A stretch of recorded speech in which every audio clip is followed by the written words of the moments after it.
In this video, I'm going to teach you how to refund stats in King's Legacy. It's a very easy process, so make sure to follow along.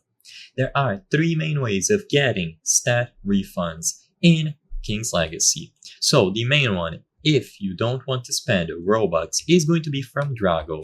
So go to the starter island, you will find Drago, and if you interact with them, you will be able to purchase a stat refund for 25 gems. So on the starter island in the first sea, you will find Drago inside of this house. Once you go inside and talk to them, they will offer to refund your stats. So you will spawn roughly over there, you turn to the left, and you go inside of this red building.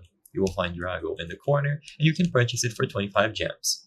The other option is going to be available on the shop, so you open the menu, go into the shop, and in here you can spend 25 Robux to get your stats refunded. So you choose the refund stats item, choose to buy for yourself or as a gift, and then you spend the necessary amount of Robux.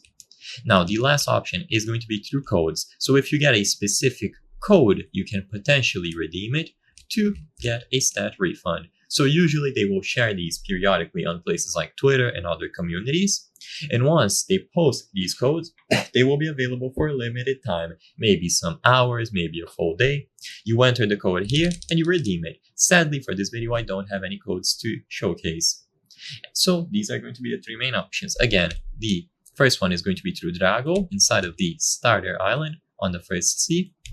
Then you have the shop for 25 Robux. And finally, the option to enter a code and potentially get your stats refunded. You can also find him on Floresco Town in the second sea and the Unearthly in the third sea to get your stats refunded. So I hope I was able to help you. If this video helped you, please consider subscribing. As you can see, 83% of the people watching our videos are not subscribed. By subscribing, you can help us on the channel make high quality videos. Thank you for watching, and I'll see you on the next one.